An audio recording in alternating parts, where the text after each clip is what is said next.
Esa misma semana, mis padres pagaron al contado el nuevo chalet de mi hermano.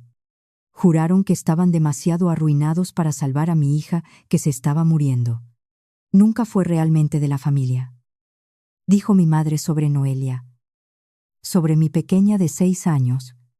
Luego, en la fiesta de inauguración de la casa, me arrebató el teléfono. Mostró la campaña de recaudación de Noelia y se rió frente a todos. Miren a esta. Mendigando a extraños, por una niña que ni siquiera es nuestra sangre. Toda la sala se rió con ella. El tratamiento de Noelia costaba menos que la nueva cocina de mi hermano. Ella murió 90 días después. 3 años más tarde, mi hermano se desplomó. Tenía el hígado destrozado y en urgencias necesitaban un donante vivo. Mi madre me agarró la muñeca con fuerza. Por favor. Eres la única compatible. Le aparté los dedos de un tirón y cogí mi bolso. El médico preguntó si eso era un sí. Le di a mi madre las mismas 4 palabras que ella le dio a Noelia. No es mi problema. Soy Alba. Tengo 35 años. Me gano la vida auditando documentos financieros. Sé exactamente en qué momento un número deja de ser una cifra y se convierte en una confesión. Déjenme llevarlos al martes en que uno de esos números me detuvo el corazón. ¿Era un expediente de testamentaría? Ni siquiera era mío. Un supervisor dejó un caso de sucesiones en mi mesa porque yo era la que nunca se saltaba un decimal. Tasación de propiedades. Activos de herencia. Limpieza estándar de archivos. Abrí la carpeta y vi un nombre que no esperaba encontrar en el trabajo. Vicente Puig. Mi abuelo había fallecido hacía 2 años. La herencia ya se había cerrado. Esto era un fleco suelto. Una aseguradora reclamando una póliza menor. Nada dramático. Pero pegado al final. Oculto bajo el certificado de defunción. Había un documento que no había visto en mi vida. Un acta de fideicomiso y en la línea del beneficiario. Con la letra pulcra de un notario. Aparecía un nombre que hizo que la oficina se quedara en silencio a mi alrededor. Noelia. Mejía. Me quedé muy quieta. Lo leí 3 veces. El fideicomiso familiar Vicente Puig. Establecido 14 meses antes de su muerte. Propósito. La salud. Educación y bienestar de su bisnieta Noelia. Dotado con 214.000 euros. Yo no sabía que ese dinero existía. Nadie me lo había dicho. Ni mi madre. Ni mi padre. Ni el abogado que leyó el testamento en la mesa de su cocina mientras yo estaba de pie en el umbral sosteniendo una bandeja de comida que nadie probó. Mi abuelo le había dejado una fortuna a mi hija moribunda.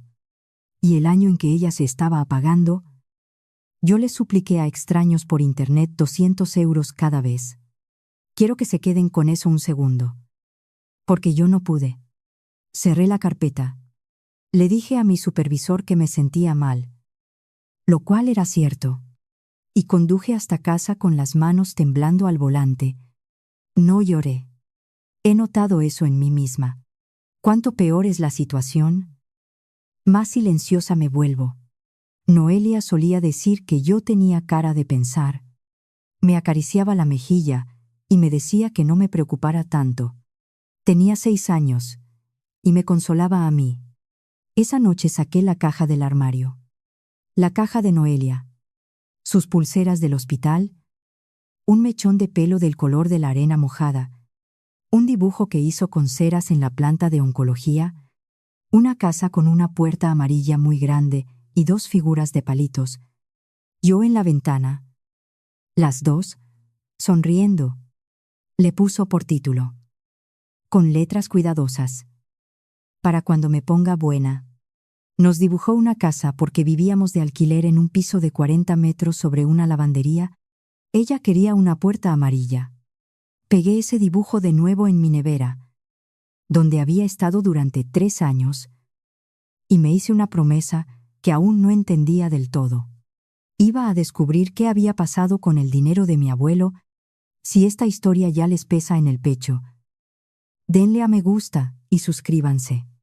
Ayuda a que historias como la de Noelia lleguen a quienes las necesitan. Díganme en los comentarios desde dónde me escuchan. Los leo a todos. Me recuerda que no estoy hablando en una habitación vacía. Ahora, volvamos a esa carpeta. Porque una página planteaba una pregunta que no podía dejar de hacerme.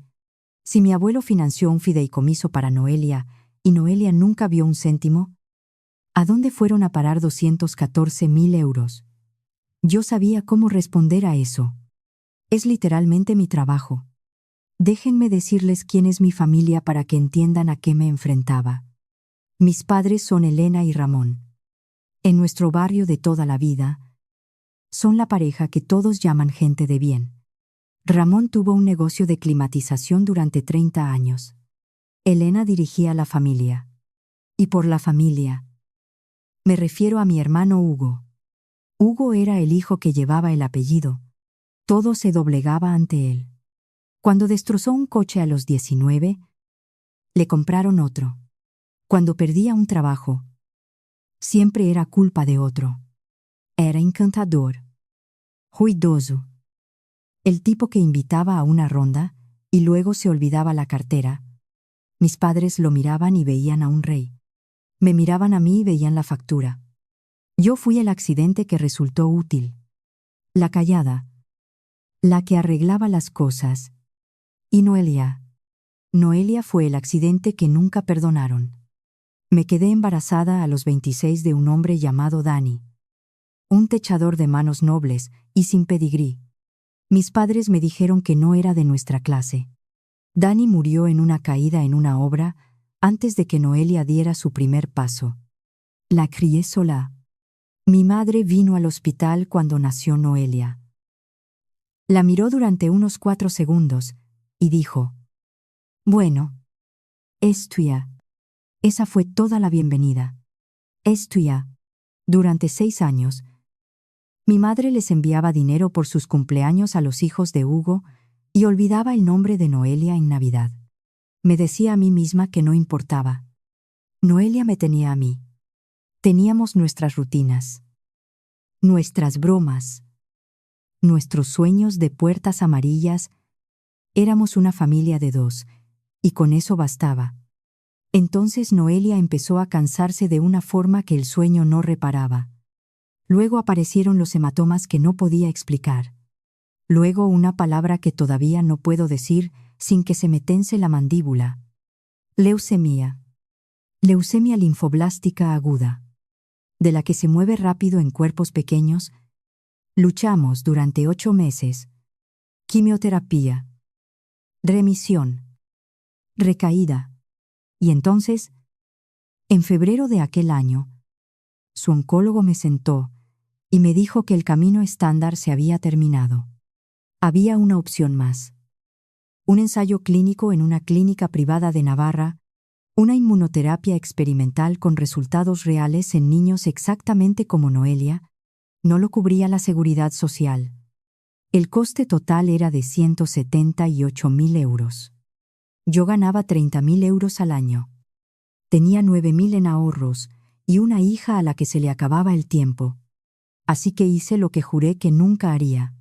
Fui a ver a mis padres. Necesito que imaginen la escena. Su salón, el sofá bueno en el que nadie se sentaba. Mi madre con las manos entrelazadas como si ya estuviera rezando por su propia paciencia. Mi padre sin levantar la vista de la televisión. Les hablé del ensayo. Les dije la cifra. Les dije que el médico de Noelia decía que era su mejor y quizás última oportunidad. Mi voz se mantuvo firme todo el tiempo porque, si hubiera dejado que se quebrara, me habría hecho pedazos allí mismo. Mi madre suspiró como si le hubiera pedido prestado el coche. Alba, dijo, no podemos sacar ni un céntimo para eso. No estamos hechos de oro. Le dije que el ensayo tenía una tasa de respuesta del 50%. Le dije que Noelia tenía 6 años. Mi padre finalmente me miró. Los niños se ponen enfermos. Dijo, ¿no se puede tirar el dinero en una causa perdida? Una causa perdida. Mi hija sentada en el coche, afuera con un cuaderno para colorear, y entonces mi madre soltó la frase que todavía me despierta a las 3 de la mañana, ni siquiera bajó la voz. Sinceramente. Alba. Ella nunca fue realmente de la familia. No es mi problema. No es mi problema. 4 palabras. Las he oído en sueños durante 3 años. Me levanté. No supliqué. He aprendido que suplicar solo le enseña a la gente que puede rechazarte. Llevé a Noelia a casa.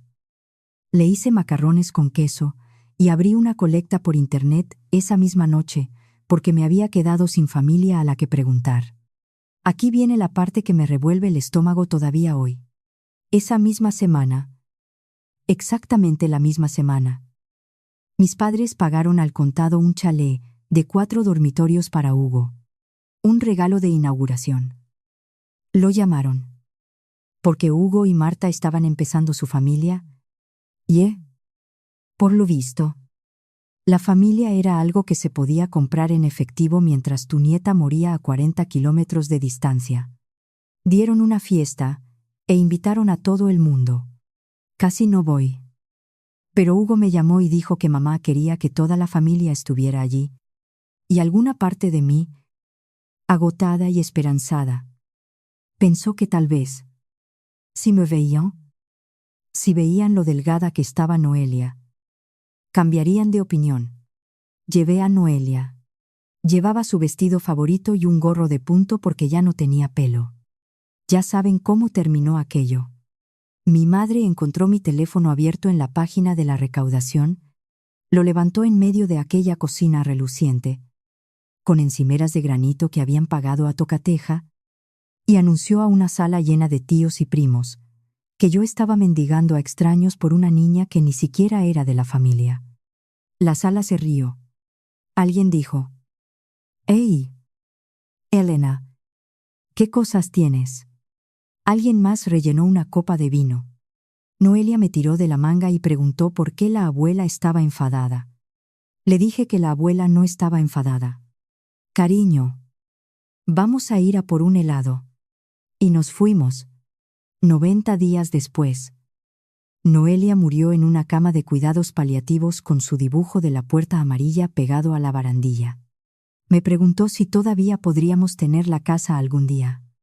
Le dije, sí. Mi amor. Por supuesto. Tendremos la puerta amarilla. Enterré a mi hija con un vestido que mi madre no ayudó a pagar. Mis padres enviaron flores. La tarjeta decía, pensamos en ti. Hugo no vino. Tenía un asunto de trabajo. Y yo guardé mi dolor en una caja. La cerré con precinto y seguí funcionando. Porque eso es lo que hace la gente silenciosa. Funcionamos. Volvemos a nuestras mesas y leemos los números de otros, y no nos desmoronamos donde nadie pueda vernos.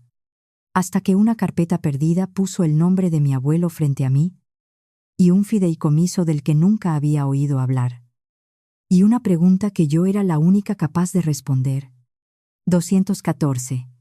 1000 euros. ¿A dónde fueron? Lo primero que hice fue pedir el expediente completo de la herencia de mi abuelo. Resultó que yo figuraba en él. Y ya llegaré a eso. El fideicomiso se había establecido en una notaría de Madrid.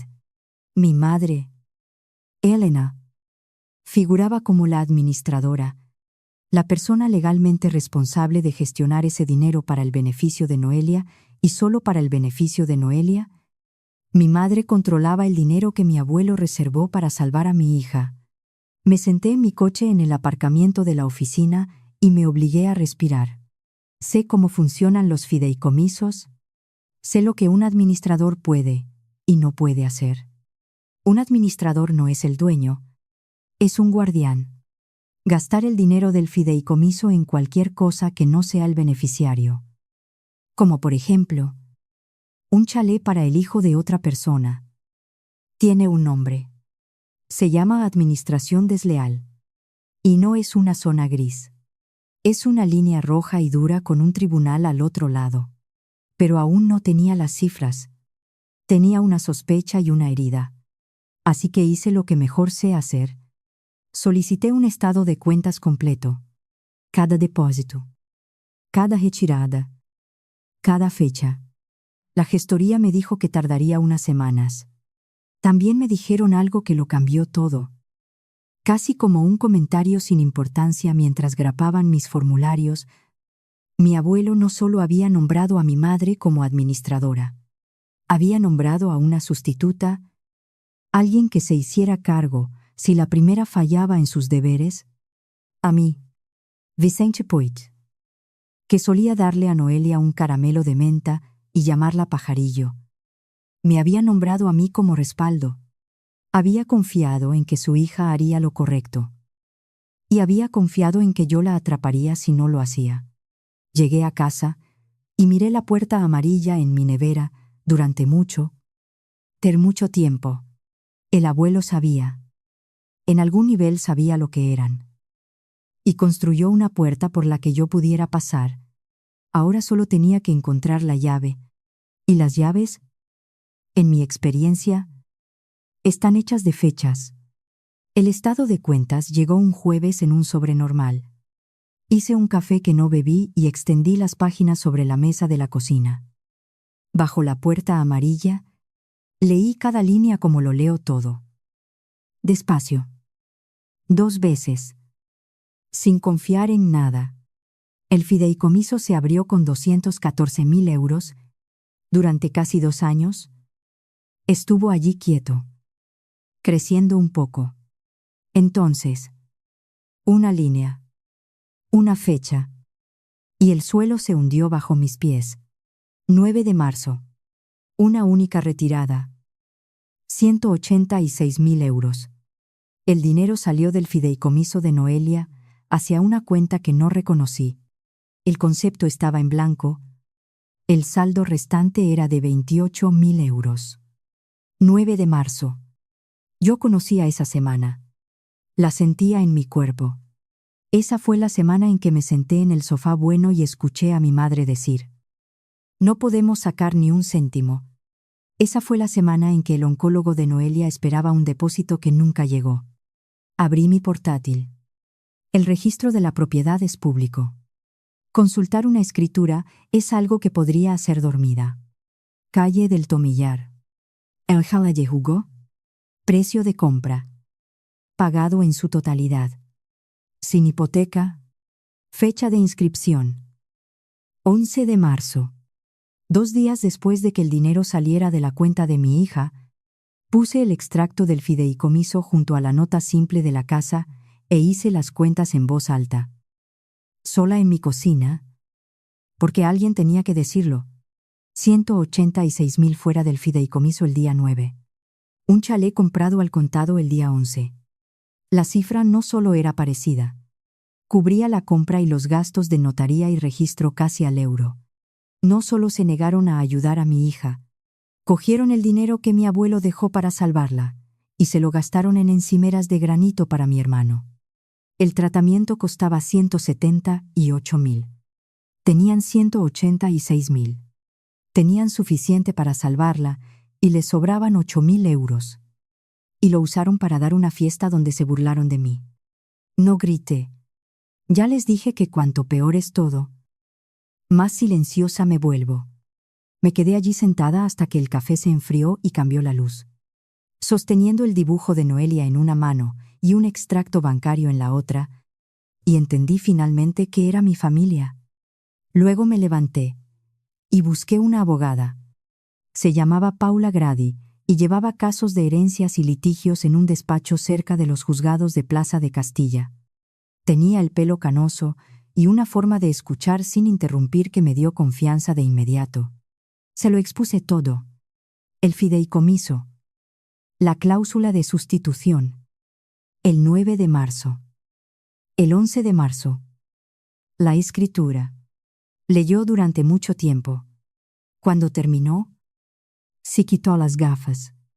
Señora Thackeray, dijo, quiero ser cuidadosa y no darle falsas esperanzas. No tengo esperanzas.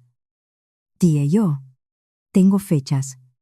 Dígame qué significan. Casi sonrió. Significan que su madre tenía el deber legal de gastar ese dinero en una sola persona. Sujilla, en lugar de eso, incurrió en un conflicto de intereses para beneficiar a un tercero. Eso es una administración desleal de manual. Es el caso más claro que he visto en 20 años. Dio un golpecito en la escritura. Y como los fondos son rastreables, fueron directos del fideicomiso a esa casa. Podemos reclamar contra la propiedad misma. En términos sencillos, esa casa se compró con dinero robado, así que la casa tiene que responder por ello. Dije la frase que llevaba una semana guardada en la boca. Soy la administradora sustituta. El abuelo me nombró a mí. Las cejas de Paula subieron medio centímetro. Para ella, eso era una fiesta. Entonces no solo tiene un caso. Dijo, tiene autoridad para tomar el control del fideicomiso y exigir hasta el último euro. Su abuelo le construyó una palanca. Quiere tirar de ella. Necesito que entiendan algo sobre ese momento. Tirar de esa palanca no me devolvería a Noelia. Nada lo haría. Lo sabía desde el principio. Esto nunca fue por ganar. Fue para que la verdad tuviera peso. Para que un número se convirtiera en la confesión que siempre fue. En voz alta. En un registro donde mi madre no pudiera borrarla con una risa. Tira de ella. Dije. Pero primero. Lo construí como construyo cada auditoría que he ganado. Documento a documento. Hasta que la imagen no admitiera discusión. Pasé mis tardes en la mesa de la cocina con una hoja de cálculo. Una hoja de cálculo es donde paso mi duelo ahora. Extractos del fideicomiso en una columna. Registros de la propiedad en otra. Fechas cruzadas. El fideicomiso se abrió con 214,000. Estuvo intacto casi 2 años. Luego, 9 de marzo. Menos 186,000. La casa se inscribe el 11 de marzo. Pagada íntegramente. Gastos de gestión. Impuestos de transmisiones. Aranceles. Saqué cada cifra que el registro público me daba y cuando sumé el precio del chalet a los gastos de cierre, el total era de 185,000 y pico euros. Vaciaron el fideicomiso de Noelia hasta el último euro que requería la casa y se quedaron con el cambio. Luego encontré lo que me revolvió el estómago más que la retirada. Enterrado en el expediente de la herencia había un pagaré de una página, un contrato de préstamo. Decía, entre el fideicomiso y Hugo para la entrada de la casa, tenía fecha del 8 de marzo, un día antes de la retirada. Todo muy limpio. Muy conveniente. Excepto que mi abuelo había muerto 5 meses antes, así que él no pudo autorizarlo. Y un administrador no puede prestar el fondo médico de una niña moribunda a su tío para una casa y llamarlo gestión prudente. No era una prueba de su inocencia. Era la prueba de que sabían perfectamente lo que hacían. La gente que fabrica un recibo falso sabe exactamente lo que está robando. No fotografié nada dramáticamente. Ni pegué fotos en una pared. No me hacía falta. Todo lo que necesitaba ya estaba en el registro público y en un archivo certificado, fechas que habían estado a la vista todo el tiempo. Esperando a alguien que lee números para ganarse la vida y los pusiera uno junto al otro. Presentamos la demanda 6 semanas después. Una petición para destituir a Elena como administradora por administración desleal, confirmarme a mí como sucesora y recuperar los fondos desviados con una reclamación contra el chalet de la calle del Tomillar. No lo hice del todo sola. Quiero nombrar a la única persona en el trabajo que hizo que esto fuera soportable. Galia, del Departamento de Reclamaciones. 2 mesas más allá. 61 años y más lista que el hambre. Me pilló una tarde mirando un extracto del fideicomiso en lugar de mi trabajo real. Y en lugar de informarlo, acercó una silla, Eso no es un expediente de reclamación. Dijo. No. Respondí. Me leyó la cara un segundo. Como la gente que ha tenido sus propias guerras privadas sabe leer una cara, sea lo que sea. Dijo. Hazlo bien, y hazlo despacio.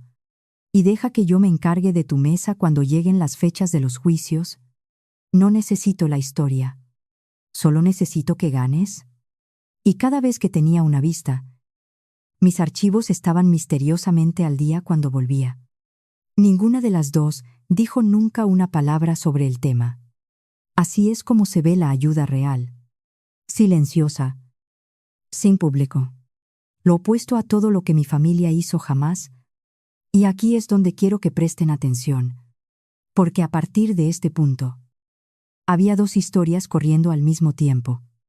Estaba la historia que mi familia creía y la historia que yo estaba viviendo realmente. Nunca coincidieron hasta el final. Y ese hueco entre ambas es la clave de todo.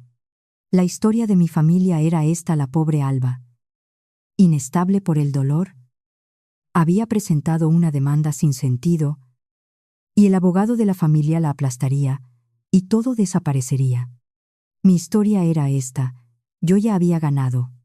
Ellos solo no lo sabían todavía. Antes de contarles cómo se enteraron, una pregunta rápida. Quiero que adivinen.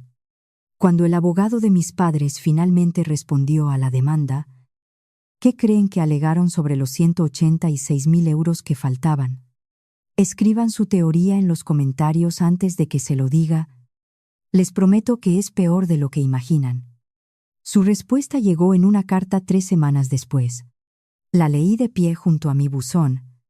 El dinero, escribió su abogado, había sido un préstamo que mi abuelo había autorizado verbalmente antes de morir, con la intención de mantener un activo familiar dentro de la familia.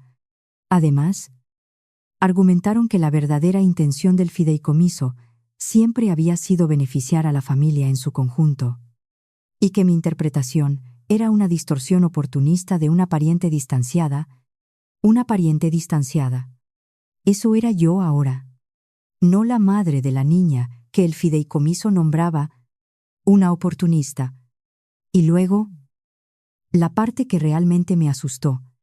Su abogado señaló que la copia del fideicomiso que yo había presentado carecía de la última página ejecutada, la página de las firmas, con el sello notarial y, crucialmente, la designación del administrador sucesor.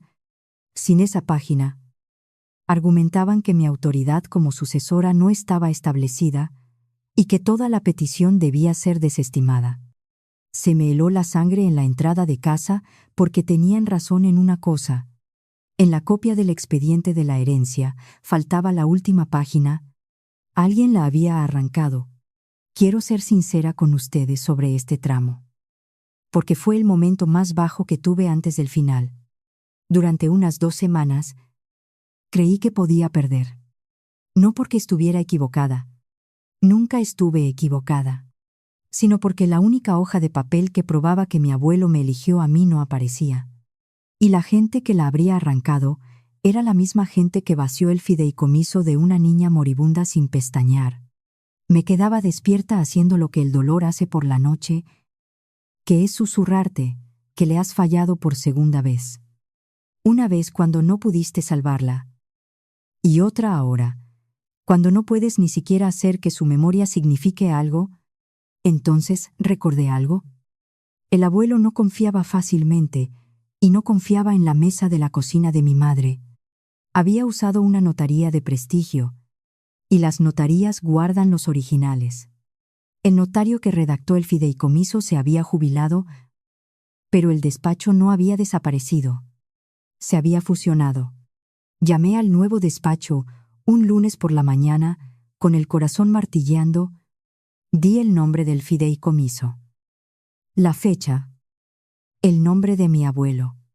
Dije que era la administradora sucesora y que necesitaba una copia auténtica y completa del instrumento ejecutado. La administrativa me puso en espera durante 11 minutos. Conté los azulejos de mi oficina 3 veces. Entonces volvió y dijo las palabras que le dieron la vuelta a todo. Sí.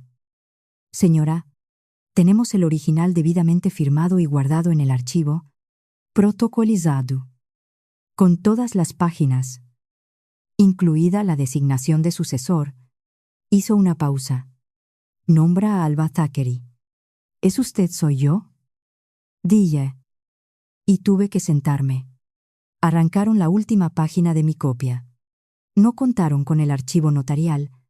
Había una cosa más en aquel archivo. Cuando llegó la copia certificada, venía con un segundo sobre, más pequeño. Mi nombre estaba escrito con una letra que no había visto en años. Estrecha, cuidadosa. A la antigua. La de mi abuelo.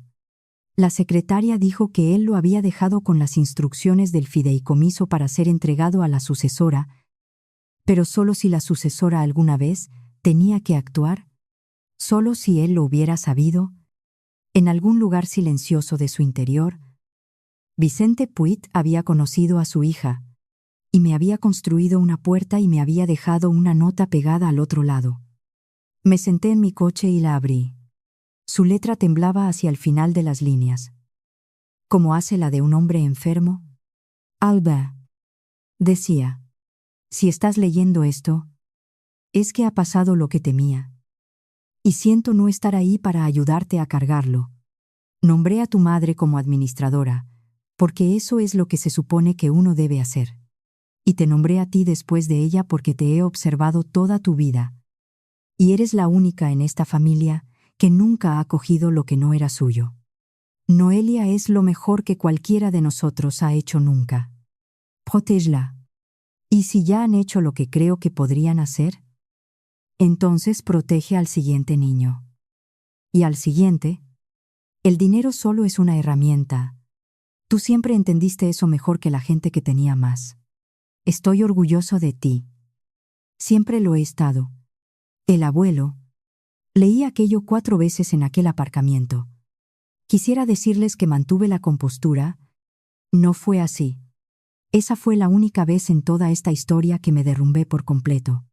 No por el dinero, ni por la crueldad, sino por el simple hecho de que en una familia que se pasó mi vida decidiendo que yo no era del todo uno de ellos, un anciano me había visto claramente todo el tiempo, y lo había escrito, y lo había guardado bajo llave donde no pudieran quitármelo.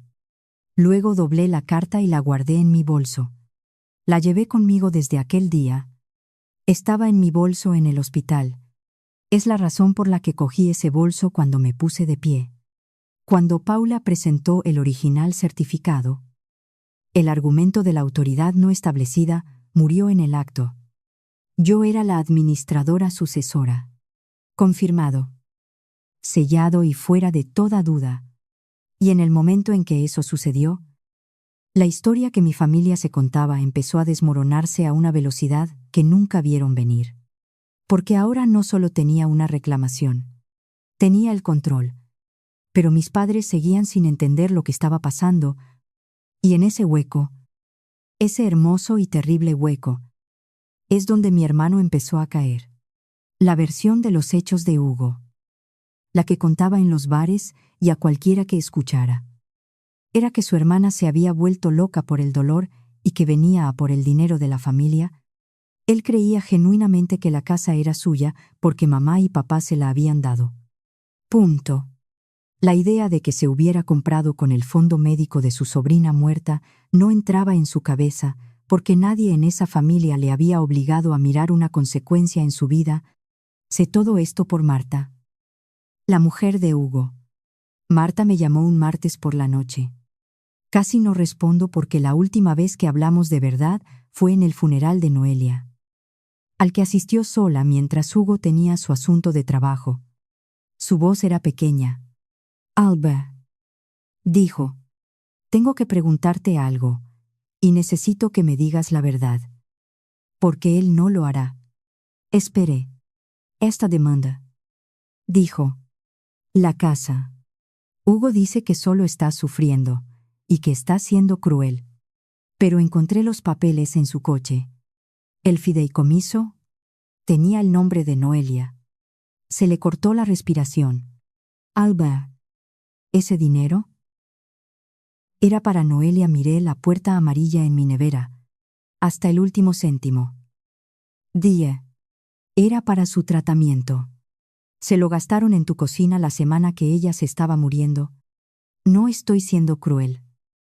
Marta, soy la única que dice la verdad. La línea se quedó en silencio mucho tiempo. Cuando volvió a hablar, su voz había cambiado, como cambia una voz cuando una persona deja de defender a alguien y empieza a verlo de verdad. No lo sabía. Susurró. Te juro por Dios. Alba, que no lo sabía. Te creo. Le dije. Y era verdad. Esa fue la noche en que el frente familiar se agrietó. Aunque ellos no lo sentirían hasta semanas después, Marta dejó de encubrir los problemas de Hugo con la bebida, dejó de poner excusas en las cenas de los domingos, empezó a guardar sus propias copias de todo. Y cuando alguien de dentro deja de mirar hacia otro lado, todo lo oculto empieza a salir a la luz.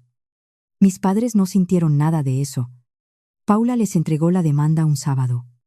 La petición. La exigencia de cuentas. La reclamación sobre la casa. Supe después por Marta exactamente cómo se lo tomaron. Y eso te dice todo sobre quiénes son. Se rieron.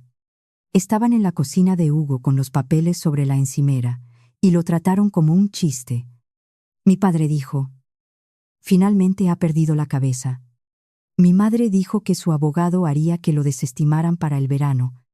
Ramón se sirvió una copa. Nadie leyó más allá de la primera página.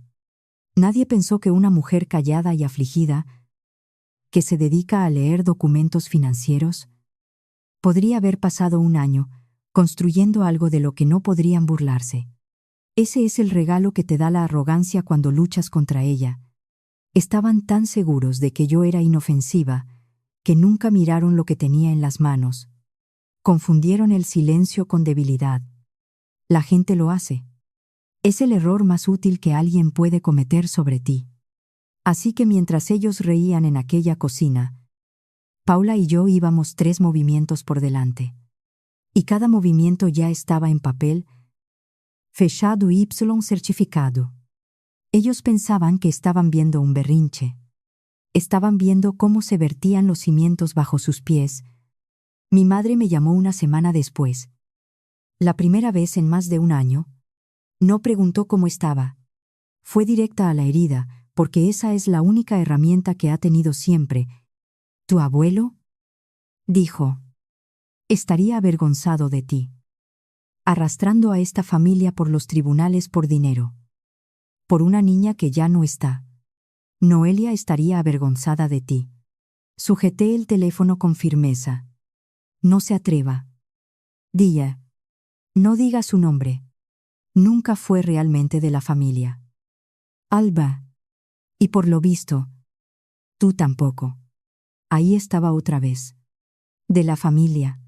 La vara de medir que había usado toda mi vida, y toda la de Noelia, y la sacó una vez más. Pensando que todavía tenía poder sobre mí, ya no, porque finalmente entendí lo que me había costado 35 años aprender. Yo no quería ser de los suyos. Nunca quise. Yo quería ser de Noelia. Y todavía lo era. Tienes razón. Die. Tan calmada como una puerta que se cierra. No soy de los suyos. Adiós. Mamá. Colgué y no lloré. Y volví al trabajo. Paula lo pidió todo aquella primavera. Rastreo de fondos. Ejecución. Toda la cadena limpia que me prometió. Una reclamación para sacar el dinero desviado de la casa donde se había vertido. Pero reclamaciones así no se cierran con una carta. Se cierran en una vista. Con una fecha. Ante un juez. Y una fecha en un calendario era lo único a lo que mi familia nunca se había enfrentado. Si ganábamos, el tribunal ordenaría restituir los fondos al fideicomiso Y como el dinero vivía en las paredes de la calle del Tomillar, la casa tendría que responder. Hugo perdería la cocina de granito de la que mi madre presumía mientras mi hija bajaba a la tumba. Para mi familia, la casa estaba fallando porque Hugo bebía. Hugo gastaba de más, y Hugo no podía mantener un empleo. Esa es la historia que contaban a los parientes. Nunca conectaron la caída de la casa con la hija silenciosa que leía sus fechas en un juzgado a 40 minutos de distancia. No podían imaginarme como una amenaza. Había pasado mi vida siendo la que arreglaba las cosas. Y nunca se les ocurrió que alguien que sabe arreglar cosas, si apunta en la otra dirección, es simplemente una experta en demoliciones. Ya saben que el hueco entre su historia y la mía iba a colapsar. Pensé que colapsaría en una sala de justicia con Paula, leyendo fechas en un registro. En lugar de eso, colapsó en urgencias a las 2 de la mañana, con mi madre de rodillas. Pero eso aún faltaba meses. Y antes de que ocurriera, mi familia lanzó una última campaña. La de intentar hacerme desaparecer. Empezó con las llamadas telefónicas. No de mis padres. Ellos se habían quedado en silencio, dejando que su abogado hablara. Fueron los tíos, los primos, gente que no llamó cuando Noelia estaba enferma, que no se sentó conmigo en el funeral. De repente tenían mucho que decir sobre mi carácter. La tía Carmen fue la primera. Alba. Cariño. Esto ya ha ido demasiado lejos. Estás destrozando a tu madre. Hugo podría perder su casa. ¿Es eso lo que Noelia querría? Noté con qué facilidad decían su nombre ahora que les resultaba útil. Usted no conoció a Noelia. Die. Y colgué. Decían que mi dolor se había agriado hasta convertirse en algo feo. Me llamaban obsesionada. Amargada. Una mujer que no podía pasar página. Castigando a los vivos por los muertos. Y entendí la estrategia, porque es la más vieja que existe. Cuando no puedes rebatir los hechos, atacas a la persona, haz que quien dice la verdad sea el problema, y nadie tendrá que mirar la verdad. Durante un tiempo. Funcionó conmigo. No porque les creyera. Nunca les creí. Sino porque que 12 personas a la vez te llamen cruel es un tipo de clima que tienes que aguantar a la intemperie, y hace frío. Me crucé con mi madre una vez durante todo esto en el pasillo de los cereales del supermercado. Tenía el carro lleno y estaba de buen humor. Aún no le habían entregado lo peor de los papeles, y seguía pensando que su abogado lo haría desaparecer. Así que me sonrió como si nada pasara. Alba. Tan cariñosa como siempre. Estás muy delgada. Hugo y Marta nos invitaron el domingo. Deberías ver lo que han hecho en el jardín. Esa casa fue lo mejor que hicimos por ese chico. Me quedé allí sosteniendo una caja de los cereales que solía comer Noelia y no dije nada. Porque yo sabía algo que ella no sabía. Sabía que lo mejor que hicieron por ese chico tenía ahora un embargo y una fecha de juicio, y un rastro de papel con el nombre de una niña muerta en la cabecera. Sabía que el jardín del que presumía ya no era suyo, aunque todavía no lo supieran. Disfruta de tus domingos. Die. Y seguí con mi carro. Ni siquiera oyó cómo se cerraba la puerta tras ella. Eso es lo que les pasa a las personas a las que nunca les han dicho que no. No reconocen el sonido de uno hasta que ya están fuera. Entonces apareció Hugo. Vino a mi piso un sábado. Borracho a las 11 de la mañana, aporreó mi puerta hasta que los vecinos salieron a mirar. Abrí porque no quería una escena. Lo cual fue exactamente el instinto equivocado, porque una escena era todo lo que él tenía. ¿Estás contenta? Se tambaleaba en el pasillo, con los ojos rojos y húmedos. Me quitas la casa de mis hijos. ¿Por qué? ¿Por dinero ella está muerta? Alba. Arrastrar esto no la va a traer de vuelta. Me quedé en el umbral con el dibujo de Noelia, visible en la nevera detrás de mí. Miré a mi hermano y sentí algo que no esperaba. No fue rabia. Fue algo más parecido a la lástima. Y la lástima es peor, porque significa que has dejado de esperar nada. Hugo, di en voz baja. ¿Sabes siquiera de dónde salió el dinero para esa casa? Parpadeó. Lo compraron papá y mamá. ¿Y qué? ¿Con qué con?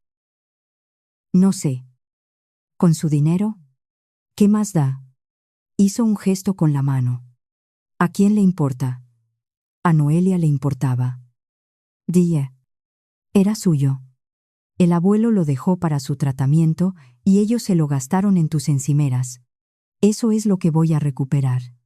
No tu casa. Hugo. Su dinero. Por un segundo. Solo uno. Algo se movió tras sus ojos.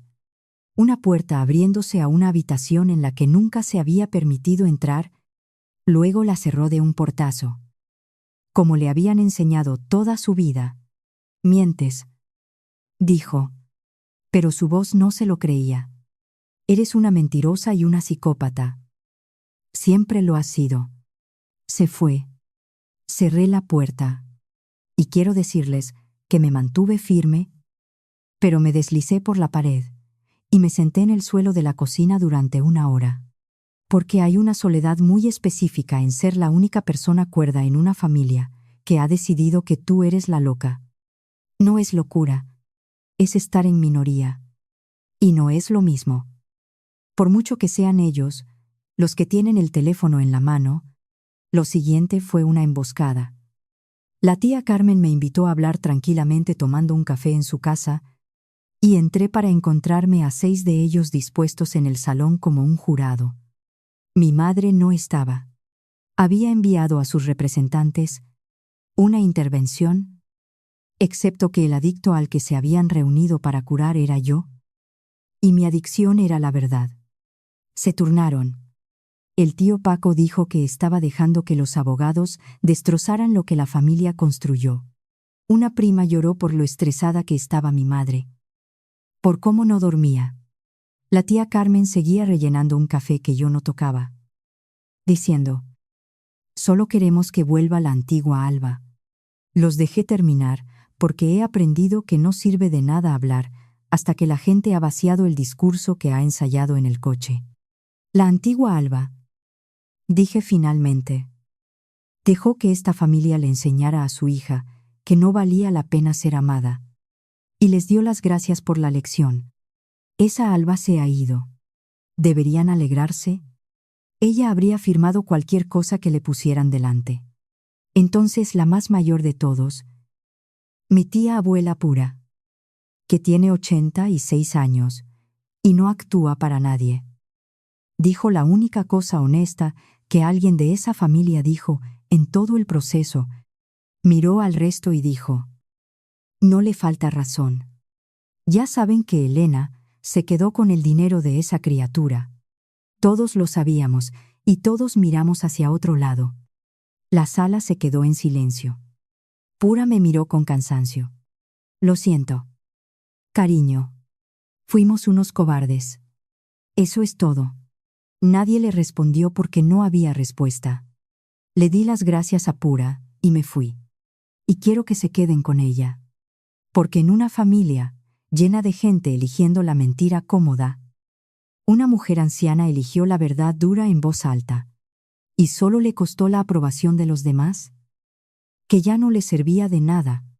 El punto más bajo llegó en abril en el despacho de Paula. En forma de sobre. El abogado de mis padres había enviado una oferta de acuerdo. Si retiraba la reclamación contra la casa, solo contra la casa, mis padres restituirían 40.000 euros al fideicomiso y darían el asunto por cerrado discretamente. Sin embargo, sin registro público, sin más llamadas de la tía Carmen, todo se detendría. 40.000 euros. No los 186.000 que se llevaron. 40. Un insulto con el signo del euro delante, pero venía con lo único que no había tenido en meses, y ellos lo sabían. Venía con paz. Me puse en el despacho de Paula, y realmente lo consideré. Quiero ser sincera con ustedes sobre eso, porque creo que la gente que nunca admite que tuvo la tentación está mintiendo. Estaba tan cansada. Llevaba más de un año aguantando aquel clima helado. 40.000 y se acaba. Firma aquí y sé libre. No tienes que decidir hoy, dijo Paula suavemente. Pero te diré lo que le digo a todo el mundo. Pregúntate qué es lo que realmente quieres de esto.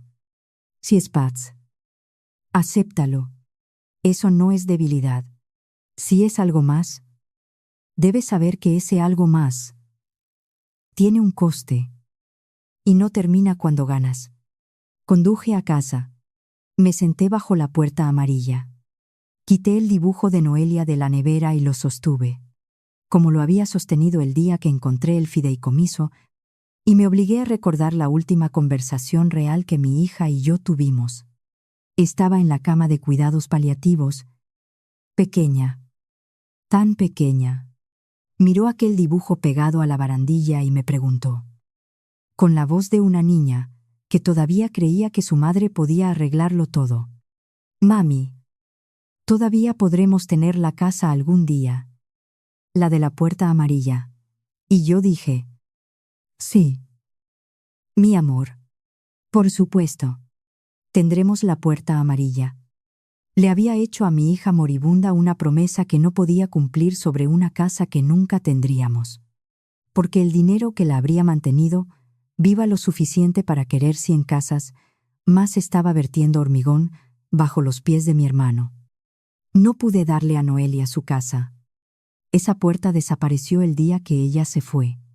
Pero sentada allí, sosteniendo 40.000 euros de paz en una mano y el dibujo de mi hija en la otra, finalmente entendí para qué era el dinero. No para la venganza. La venganza es pequeña. Cabe en un sobre de acuerdo. El dinero era para lo que Noelia no tuvo tiempo de tener. Era para el siguiente niño en aquella planta de oncología, para la siguiente madre en el sofá, bueno, escuchando que un tratamiento cuesta más de lo que ganará en 2 años, para el siguiente pequeño de 6 años con un sueño de puerta amarilla y un reloj que se detiene. Cada euro de vuelta, no a mi bolsillo, sino a un fondo con su nombre, para que Noelia Zachary, la niña que nunca fue realmente de la familia, salvara a niños por los que su propia familia no movió un dedo. Llamé a Paula a la mañana siguiente. Rechazamos la oferta. Dije, toda. Nos quedamos con la casa. Y quiero que empieces a redactar algo para mí. Miré el dibujo. Un fondo benéfico, de oncología pediátrica, con el nombre de mi hija. Ahí es donde va cada euro recuperado. Hubo una pausa en la línea y, cuando Paula volvió a hablar, su voz ya no era de abogada. Eso, dijo, sí que es algo más. Vamos a por ello. Desde aquel día, ya no estuve cansada. Ese es el extraño regalo de saber finalmente para qué sirves. Las llamadas seguían llegando, y dejaron de afectarme. La tía Carmen podía llamarme amargada todo lo que quisiera. Yo sabía lo que estaba construyendo, y tenía una puerta amarilla. Antes de la vista judicial, hice algo que no había hecho desde que murió Noelia. Volví a la planta de oncología. Me dije que era investigación, que si iba a crear un fondo, debía entender exactamente qué necesitaba pagar. Era verdad, pero también era mentira. Volví porque necesitaba estar en el lugar donde ocurrió lo peor, y demostrarme que podía soportarlo. La planta olía igual. Eso es algo de lo que nadie te advierte. El olor no cambia, y te transporta de golpe. Los mismos murales de animales de dibujos animados en las paredes, fingiendo alegría. El mismo pitido de las máquinas, los mismos padres en la sala de familias, con la postura particular de la gente que vive sin dormir y con demasiada esperanza. Me senté en aquella sala porque las piernas no me sostenían, y una mujer se sentó frente a mí con un café de máquina y la mirada de 1000 metros que yo reconocía de mi propio espejo. Se llamaba Sandra. Su hijo tenía 8 años. La misma enfermedad que Noelia, La misma encrucijada. El tratamiento estándar fallando. Un ensayo en otra ciudad. Una cifra con demasiados ceros. Nos han presupuestado 160.000 euros. Dijo, mirando el café que no bebía. Para el ensayo. Tenemos una recaudación abierta. Llevamos 9.000. Se rió y se le quebró la voz. 9.000. Sigo haciendo cuentas y las cuentas siguen diciendo que no. Las cuentas siguen diciendo que no. Yo conocía esas cuentas. Había vivido dentro de ellas. No le hablé de Noelia. Ya tenía bastante peso sin el mío.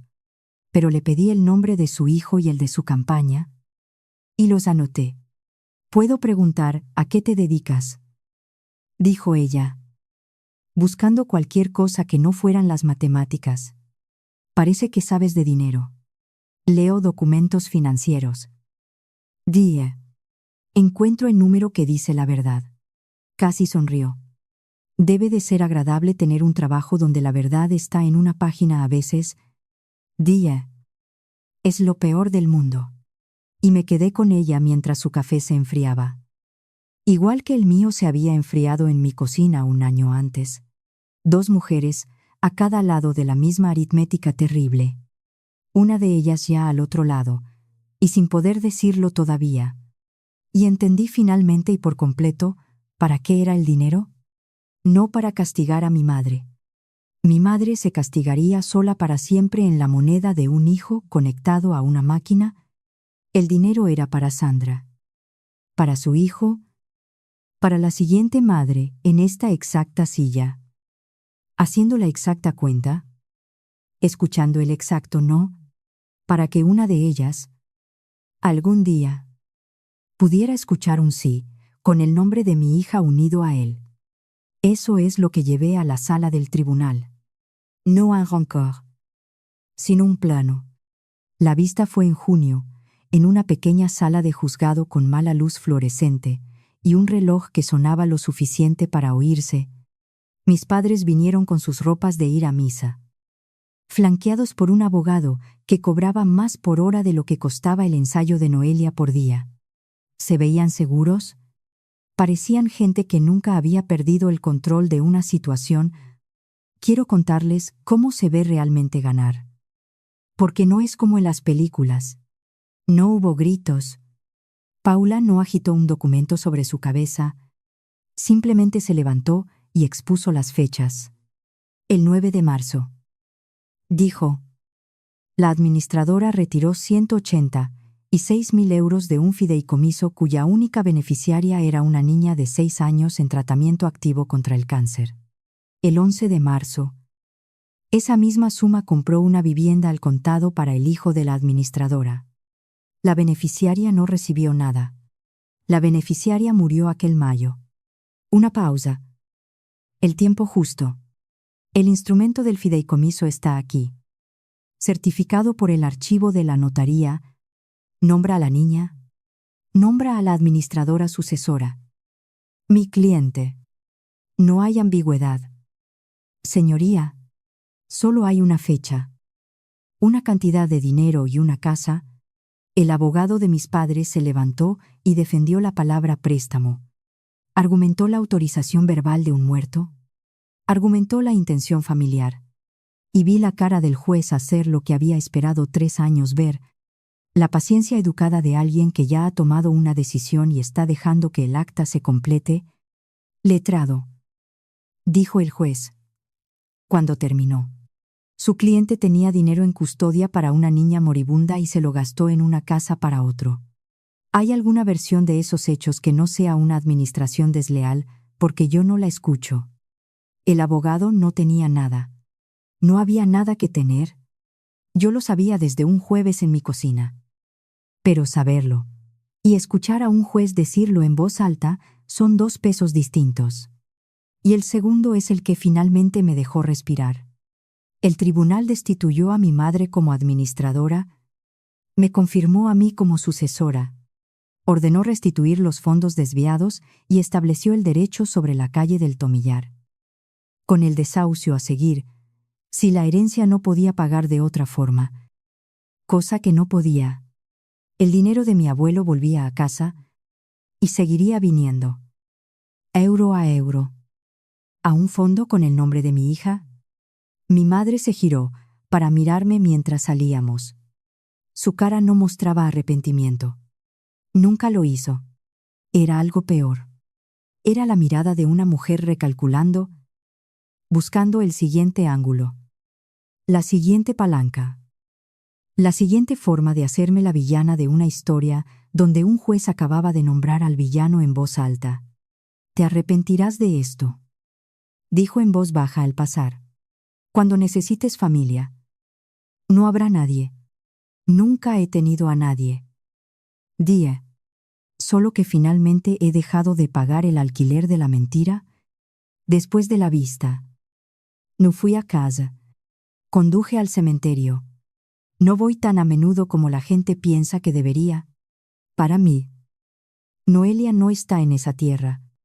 Está en mi nevera.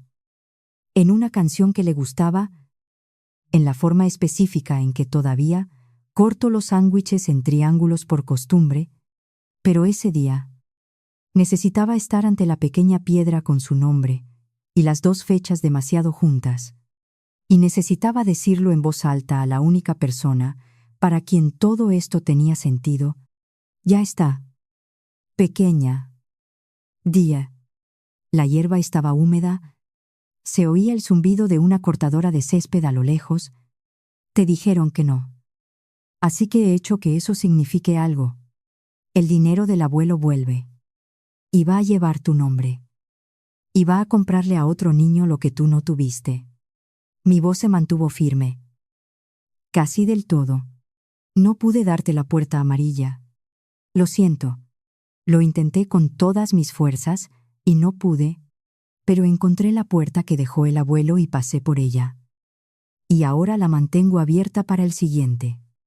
Es lo mejor que tengo. Espero que sea suficiente. Espero que estés orgullosa. Me quedé allí un rato. El viento movía la hierba. Nada respondió. Como nada responde nunca. Y he hecho las paces con eso. Los muertos no hablan. Pero se quedan. Y Noelia se queda en cada decisión que tomo, y que una niña de 6 años habría llamado valiente. Luego me limpié la cara. Conduje a casa y volví al trabajo. Porque el dinero aún no estaba en el fondo y había mucho por hacer. El duelo. He aprendido. Es solo amor que tiene que encontrar un lugar útil a donde ir. Pensé que ese era el final. Un juzgado. Una sentencia. Una tumba. Una casa que respondería por sus paredes. Realmente creía que el ajuste de cuentas ya había ocurrido. Silenciosamente. En el registro. Como a mí me gustan las cosas. No tenía idea de que mi madre tendría exactamente la escena que quería. Una habitación. Una multitud.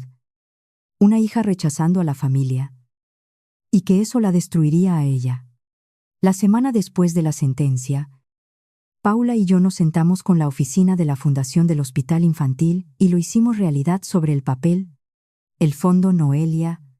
Una sola línea de propósito. Que yo dicté y no dejé que nadie suavizara. Cubrir los costes de ensayos y tratamientos para pacientes de oncología pediátrica cuyas familias hayan recibido un no por respuesta. El director leyó aquello y me miró por encima de sus gafas. Es muy específico. Dijo. Es de lo que se trata. Respondí yo. El fondo estaba vacío aquel día. El dinero aún estaba atado a una casa que no se había vendido todavía. Pero existía. Tenía un nombre. Una misión y una dirección postal. Y en algún lugar del sistema del condado, una máquina ya estaba moliendo las encimeras de granito para convertirlas de nuevo en el efectivo que aterrizaría finalmente en una cuenta con el nombre de mi hija. Le di al director una cosa más antes de irme. Una fotocopia de un dibujo de ceras. Una casa con una puerta amarilla muy grande. Una madre de palitos en la ventana. Las dos sonriendo para cuando me ponga buena. Póngalo en el expediente. Dije. Para que quien dirija esto, después de mí, sepa para qué sirve. Lo sostuvo con cuidado. Como se sostiene algo que no se puede reemplazar. Era de ella. Ella nunca tuvo la puerta amarilla. Dije. Así que vamos a comprarle a otros 100 niños la oportunidad de querer una. Conduje a casa más ligera de lo que había estado en 3 años.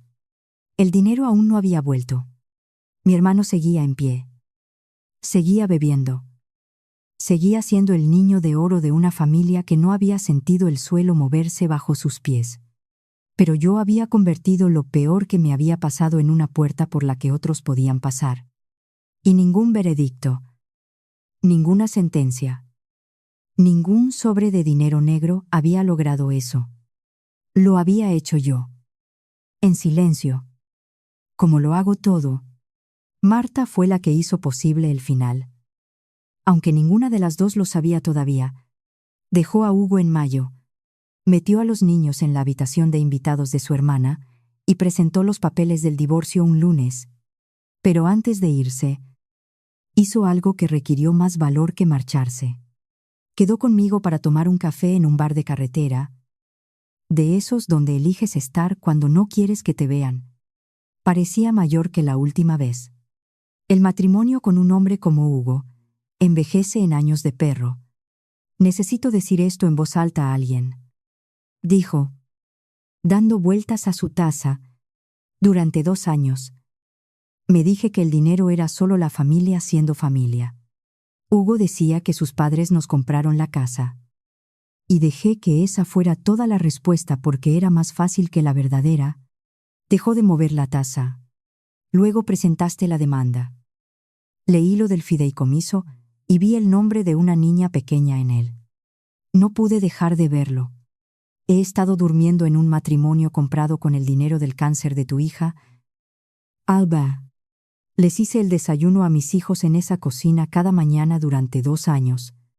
No di nada. Hay dolores que tienes que dejar que la persona cargue hasta la puerta ella misma. Así que he terminado. Dijo. Y te he traído esto porque deberías tenerlo, y porque no voy a ser otra persona en esta familia que mira hacia otro lado.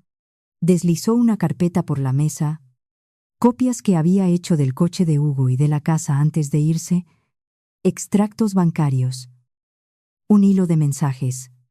Ianea. Mi hermano. Hace 2 años. Escribiendo a un amigo, mis padres me han adelantado la entrada. Alguna cosa de un fideicomiso. No preguntes. Ya. Jai. No preguntes. Arlagu. Ya. Él lo sabía. Tal vez no los detalles. Tal vez no el nombre de Noelia en la línea. Pero sabía lo suficiente como para no preguntar. Sabía que el dinero venía de alguna cosa de un fideicomiso. Y lo cogió. Y se rió de mí en su cocina nueva 90 días antes de que mi hija muriera. Lo siento, dijo Marta. Por todo. Por haberme quedado callada tanto tiempo. ¿Qué vas a hacer con eso? Nada dramático. Día. Y lo decía en serio. El juzgado ya está haciendo el trabajo. No necesito emboscar a nadie. Casi sonreí. La verdad no necesita una emboscada. Solo necesita un testigo. No sabía cuánta razón iba a tener. Porque aquel verano, mientras los papeles del desahucio avanzaban por el sistema y el fondo Noelia tomaba forma en la mesa de Paula, mi hermano hizo lo único que realmente se le daba bien. Hugo, que había perdido a su mujer, a sus hijos, y que estaba a punto de perder la casa construida sobre la tumba de su sobrina, bebió. Bebió como si fuera un trabajo. Como bebe un hombre cuando la habitación en la que se negó a entrar finalmente se le cae encima de todos modos, y una década de eso, más el último año brutal, le hace algo específico al hígado. Me llegaban noticias de segunda mano. Como te enteras de una tormenta a 2 pueblos de distancia. A Hugo lo echaron de la taberna de la plaza por no pagar su cuenta. Hugo dormido en su coche en la entrada de una casa que ya no era suya en ningún sentido. Marta me llamó una vez, preocupada a pesar de todo, diciendo que se había presentado en el colegio de los niños, oliendo a destilería, y que le habían cerrado la puerta en la cara. Incluso entonces, la historia de mis padres se mantenía. No era el dinero. No era la vergüenza. Era simplemente Hugo siendo Hugo. No podían permitirse conectar su colapso con la verdad, porque la verdad tenía sus huellas dactilares. No sentí ningún triunfo al verlo. Quiero ser honesta. No hay victoria en ver a un hombre ahogarse en la piscina que sus padres cavaron para él. Sentí esa cosa plana y gris que sientes cuando una consecuencia que predijiste llega exactamente a su hora y no ayuda a nadie.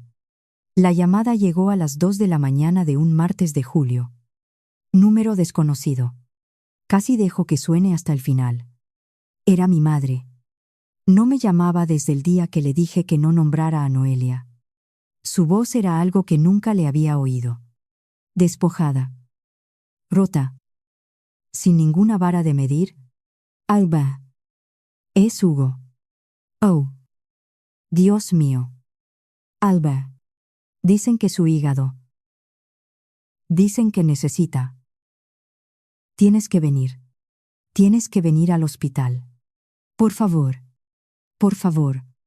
De la mujer que me dijo, no es mi problema mientras mi hija moría. Me senté en la oscuridad. Miré la silueta de la puerta amarilla en la nevera. Apenas visible con la luz de la calle. Voy para allá. Dije. No por ella. Ni siquiera por él. Iba porque finalmente entendí que la verdad solo necesita un testigo. Y estaba a punto de entrar en una habitación llena de ellos. El hospital estaba en Madrid. El gran hospital de referencia, a las 2 de la mañana, tenía ese zumbido bajo que tienen los hospitales, como si el edificio mismo estuviera aguantando la respiración. Encontré la sala de espera de la UCI, siguiendo señales que ya había leído antes. 3 años antes. En un edificio distinto. Por una persona distinta. Mis padres ya estaban allí.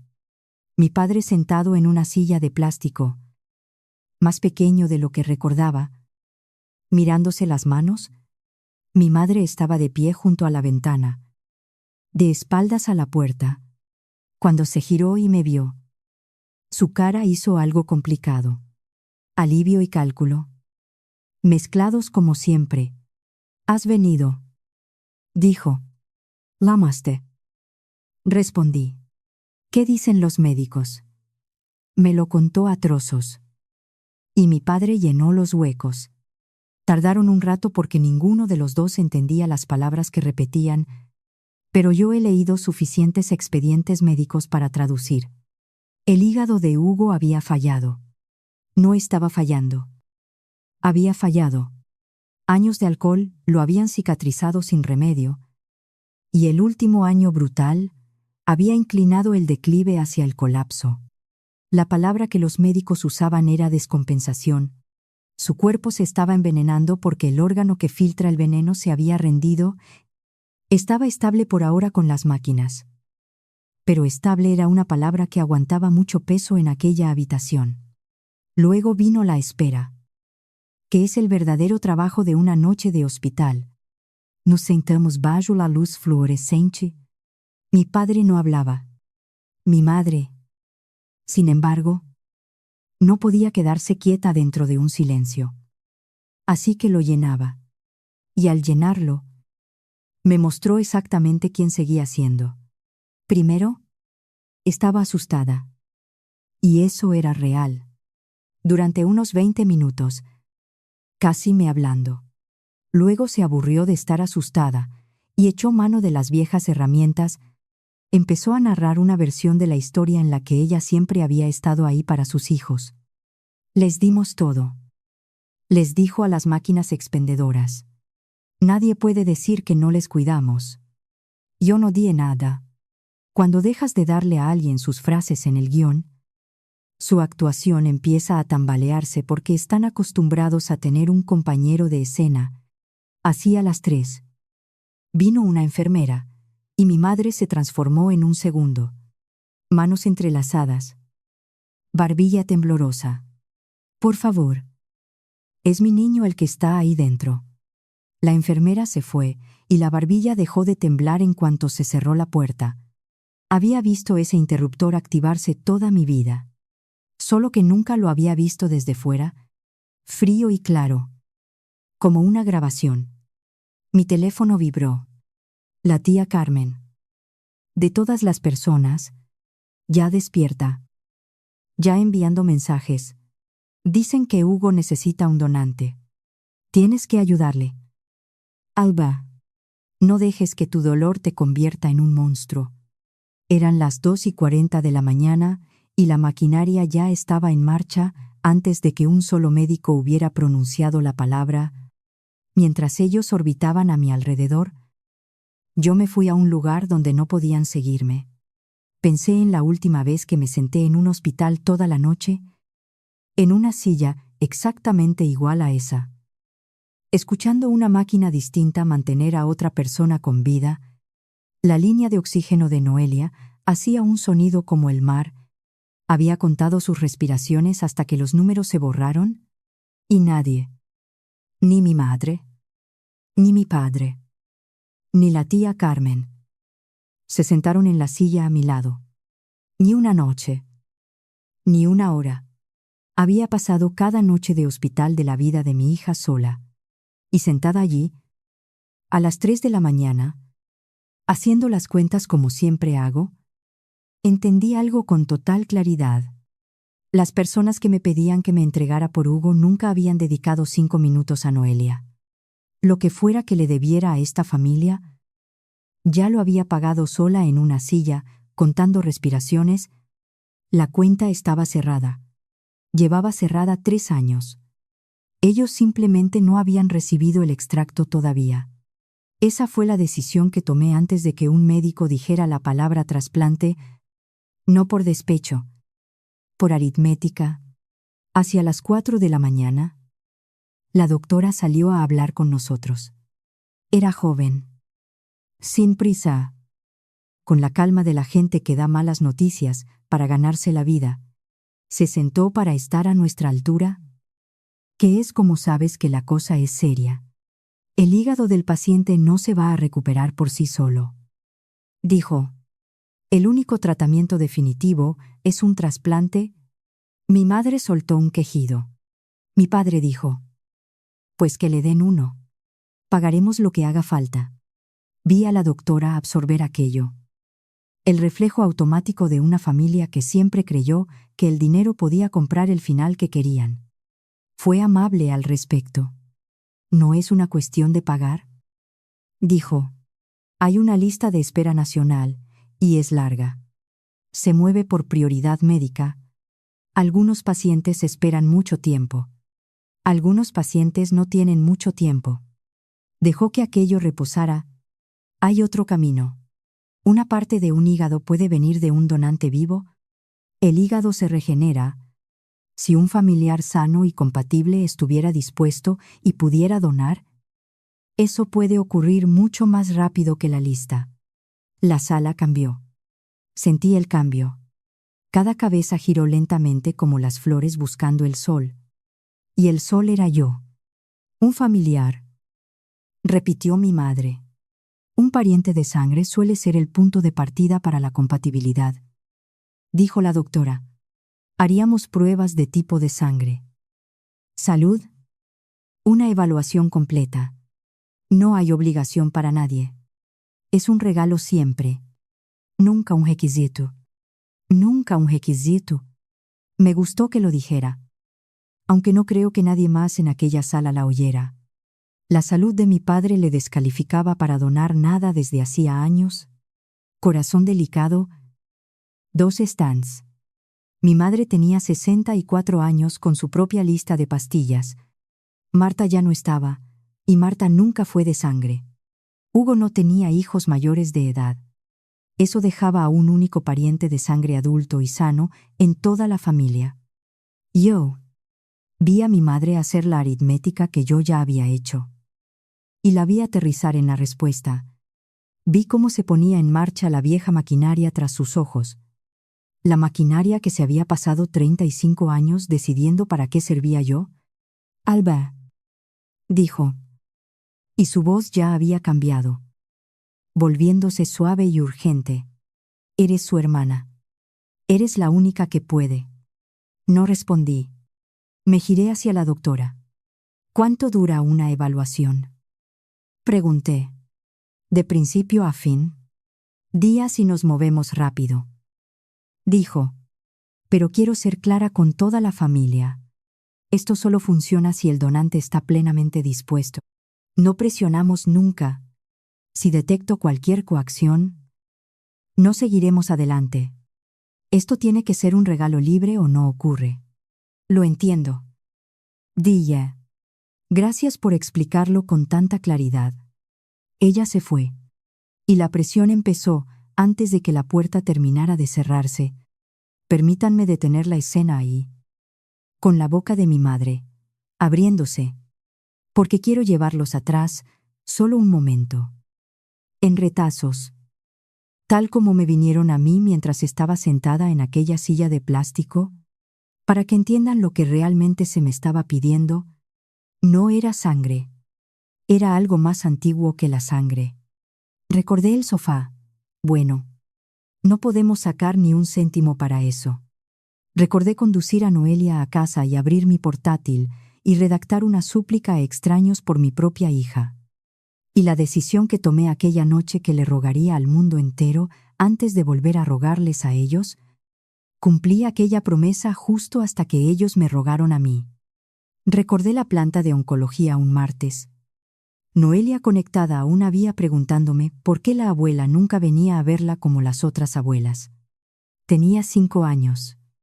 Le dije que la abuela estaba muy ocupada. Lo pensó y dijo: no está ocupada. Es que no le gusto. Y lo dijo sin llorar. Como dicen los niños, la verdad sobre la que tú te has estado mintiendo. Y decidí en aquel momento que Noelia nunca se sentiría como si estuviera pasando un examen para un amor que nunca llegaría. Así que me convertí en todo. Fui la madre y la abuela. Y toda la familia. Y fue suficiente porque yo hice que lo fuera. Y recordé los cuidados paliativos. La puerta amarilla. Todavía podremos tener la casa algún día. Sí. Mi amor. Por supuesto. Había decidido, sosteniendo su mano, que pasaría el resto de mi vida manteniendo alguna versión de aquella promesa. Incluso después de entender que la literal se había ido. Ahora estaba aquí. En otra habitación estéril. Y la misma familia que dejó que el reloj de mi hija se detuviera me pedía que reiniciara el de mi hermano. Y no lo pedían como un regalo. Como dijo la doctora. Lo pedían como siempre me habían pedido todo.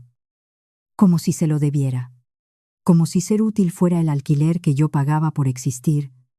Mi madre cruzó la sala y se arrodilló ante mi silla. Se arrodilló de verdad en el linóleo del hospital y me cogió las manos. Sus anillos presionaban fríos contra mis nudillos. Por favor, dijo. Alba. Por favor. Es tu hermano. Sé que las cosas no han estado bien. Sé que hemos tenido nuestros problemas. Pero esto es vida o muerte. No puedes dejar morir a tu hermano por una demanda. Por dinero. La sangre es la sangre. La sangre es la sangre. De la mujer que le dijo a una niña de 6 años que se moría que nunca fue realmente de la familia. Y ese es el momento exacto. Mi madre de rodillas. Mi padre mirando. Las máquinas respirando por Hugo al final del pasillo. En ese momento, entró una cuarta persona en la sala de espera Marta, y tras ella, resoplando con su abrigo de los domingos a las 4 de la mañana, la tía Carmen. Y un paso detrás de ellas, con una carpeta en la mano, la coordinadora de trasplantes, venía a averiguar si esta familia tenía un donante. La sala estaba llena ahora. Llena de testigos. Mi madre seguía sujetándome las manos. Seguía diciendo, por favor. Y cada persona en aquel umbral Esperaba oír lo que la hija útil iba a decir. La miré. Y por primera vez en mi vida, no tuve ningún miedo de mi madre. No dije que no. Todavía no. Quiero que entiendan por qué. Porque importa. Si hubiera dicho que no allí mismo, con todos cansados y asustados, se habrían pasado el resto de sus vidas contando una historia en la que yo era la mujer fría que rechazó a su hermano moribundo en la oscuridad. Toda mi vida habían controlado el relato. Esta vez, yo quería que la verdad tuviera el escenario, a la luz, con testigos que no pudieran dejar de oírla. Así que hice algo que sorprendió a todos. Me agaché y ayudé a mi madre a levantarse. «Levántate del suelo». «Mamá», dije suavemente. «Te vas a hacer daño en las rodillas». Luego me dirigí a la coordinadora. «Me gustaría saber cómo funciona la evaluación. En algún lugar donde podamos sentarnos todos». La coordinadora. Renata Álvarez decía su tarjeta. Miró a su alrededor y tomó una decisión. «Hay una sala de reuniones para familias al final del pasillo», dijo. «Vamos allí». La sala era pequeña. Una mesa redonda. Una caja de pañuelos, puesta allí por gente que sabe para qué sirve la sala. Un cuadro de un faro en la pared. Nos sentamos. Mis padres a un lado. Yo al otro. Marta a mi lado, sin que se lo pidiera, lo cual me dijo todo sobre dónde estaba ella ahora. La tía Carmen se quedó junto a la puerta como un alguacil. Renata extendió una carpeta y empezó. Lo explicó todo de nuevo con cuidado. Como se explica algo de lo que necesitas estar legalmente segura de que todos han entendido, un trasplante de hígado de donante vivo es una cirugía mayor para el donante. Riesgos reales. Semanas de recuperación. Una cicatriz de aquí a aquí. Evaluación médica y psicológica completa primero. Y la parte que repitió 2 veces, mirándome cada vez el donante tiene que estar plenamente dispuesto. Sin culpas. Sin presiones. Si noto cualquier coacción en esta familia, estoy obligada éticamente a detener el proceso. La donación tiene que ser un regalo libre o no se hace. Ella lo entiende. Dijo mi madre rápidamente. Alba siempre ha sido la que da todo. Verdad. Cielo. Y ahí estaba. La palabra generosa, usada como una correa, había sido la generosa toda mi vida. Como lo es un cajero automático. Tengo algunas preguntas. Le di a Renata, ignorando a mi madre. Financieras. Son relevantes. Lo prometo. Renata asintió. Adelante. Cuando un paciente necesita un trasplante, el equipo mira toda la situación.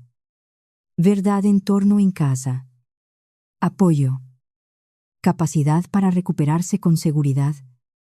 Vivienda. Así es. La recuperación post-trasplante necesita un entorno estable. Me giré por primera vez hacia mi padre. Papá.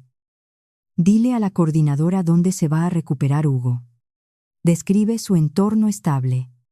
Mi padre abrió la boca y no salió nada. Porque mi padre sabía. Era el único en aquel lado de la mesa que sabía de verdad que el chalet de Hugo estaba a 3 semanas de una subasta judicial. Que la cocina de granito ya se había ido. En todos los sentidos. Se quedará con nosotros. Dijo mi madre, llenando el silencio. Sin entender la trampa en la que estaba entrando, hay mucho sitio. Lo hay. Dije, no lo habrá pronto. Cuéntales por qué. Papá. Alba. La voz de mi padre era baja. Una advertencia que había oído toda mi infancia.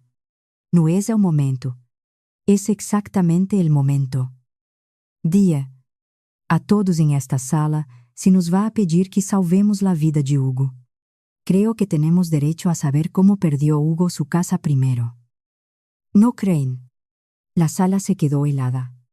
La tía Carmen frunció el ceño. Renata miraba a unos y a otros, sintiendo que el terreno cambiaba en una conversación que ella creía que iba de grupos sanguíneos. Marta puso la mano plana sobre la mesa, como si se preparara para una tormenta. Mi madre se rió. Esa risa ligera y despreciativa que usaba para hacer desaparecer los problemas. Alba está confundida.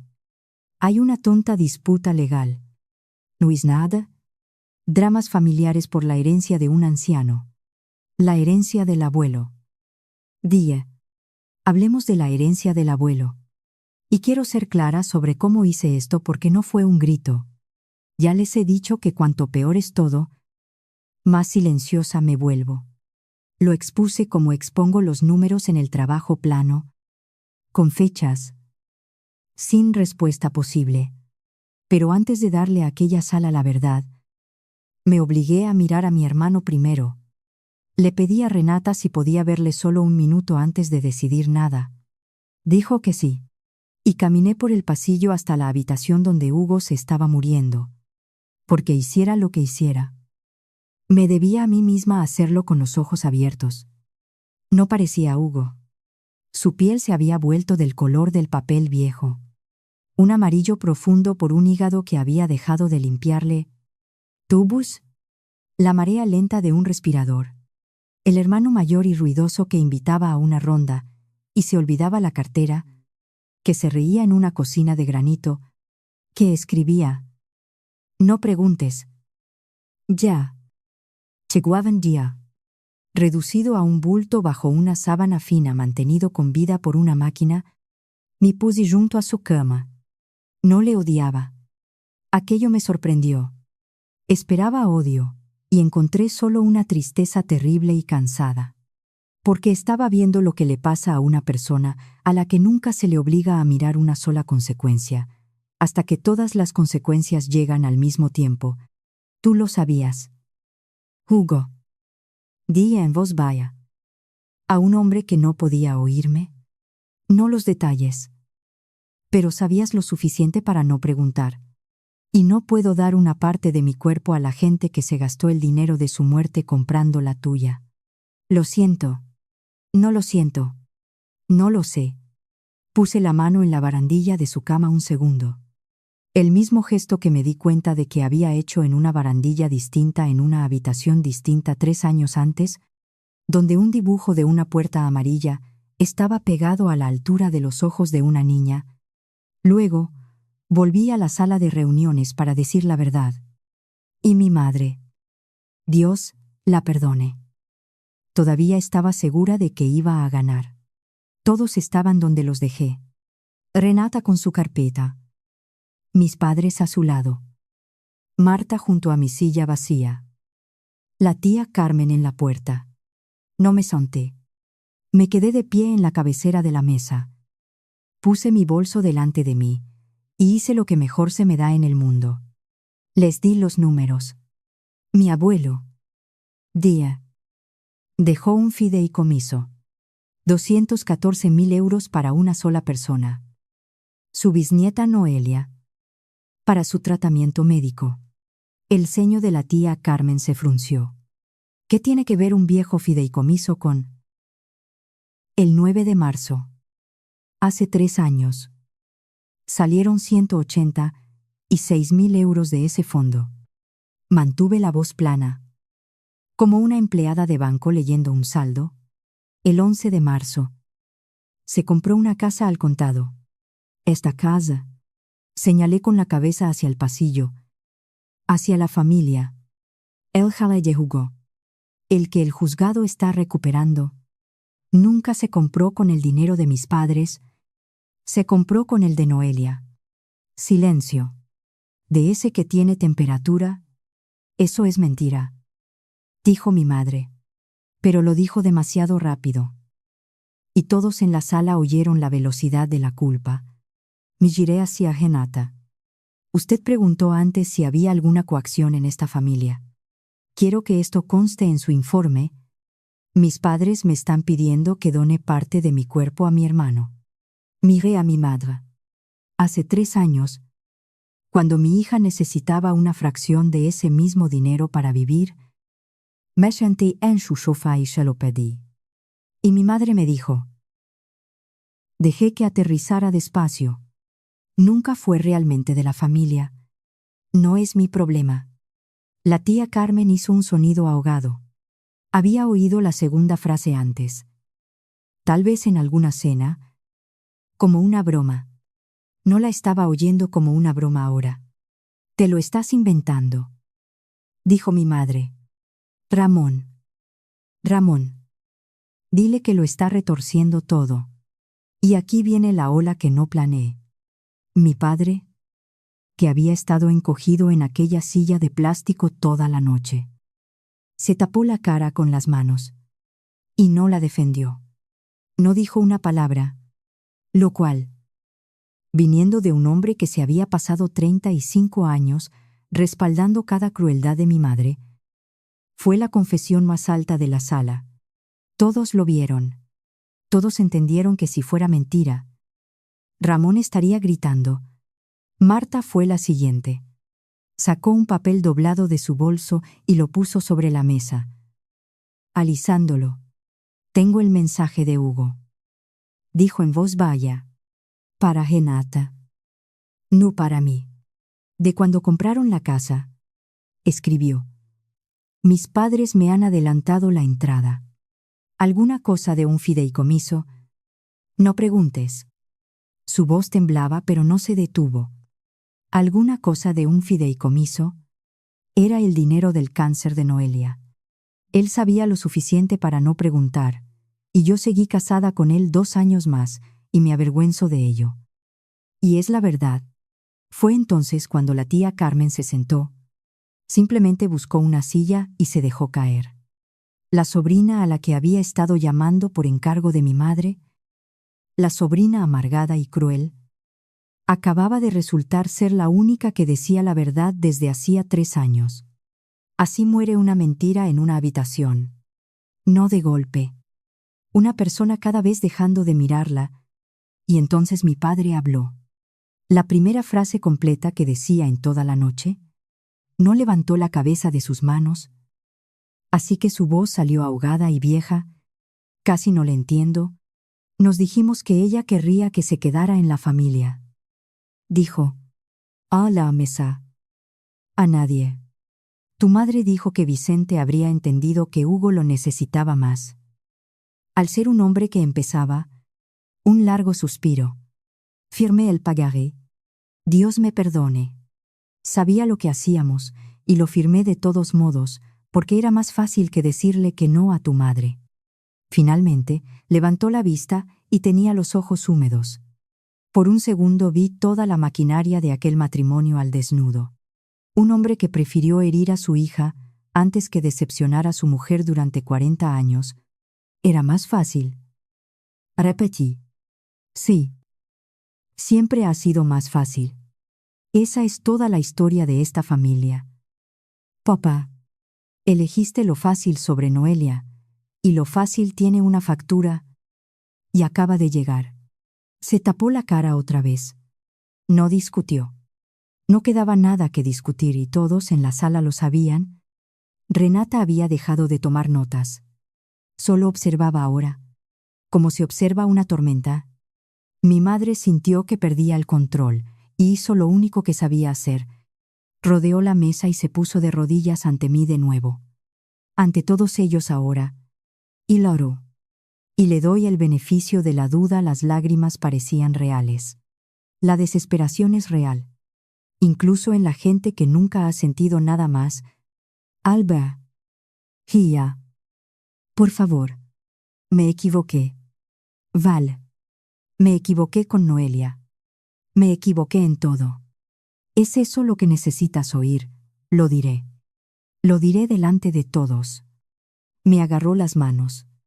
Pero es tu hermano. Se está muriendo. Hiciera yo lo que hiciera. Él no. No puedes castigarle a él por lo que yo. Él lo sabía. Mamá. Dije. No preguntes. Ya. Ya. Él lo sabía. Pues castígame a mí. Gritó ella. y el grito resonó contra el cuadro del faro y la caja de pañuelos. «Castígame a mí. No a él. Quédate la casa, quédatelo todo, pero tienes que salvarle. Eres la única. Eres la única compatible. Dios te ha puesto aquí para esto». «No». «Dije. Solo eso». «No». Y la sala se quedó muy callada porque se dieron cuenta de que lo decía en serio. «Dios no me ha puesto aquí para esto». «Dije. He venido aquí en la oscuridad porque una máquina está respirando por tu hijo, y alguien tenía que hacerlo. Pero no soy un cajón de repuestos. Mamá. Nunca fui el fondo de emergencia de la familia, y nunca iba a ser su banco de órganos. Me enseñaste exactamente qué hace esta familia cuando alguien a quien no quiere necesita ser salvado. Me lo enseñaste en un sofá con las manos entrelazadas hace 3 años. Cogí mi bolso. Soy simplemente la primera persona en esta familia que ha aprendido la lección que tú estabas dando. Mi madre me miró fijamente.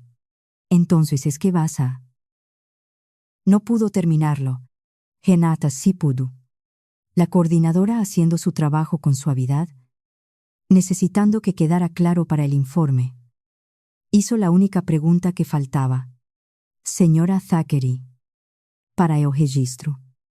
Da su consentimiento para ser evaluada como donante vivo para su hermano. Y ahí estaba. Todo. Los 3 años, reducido a una palabra en una sala pequeña llena de la gente que me había hecho ser quien yo era, miré a mi madre de rodillas. Esperando. Le di las mismas 4 palabras que ella le dio a Noelia. No es mi problema.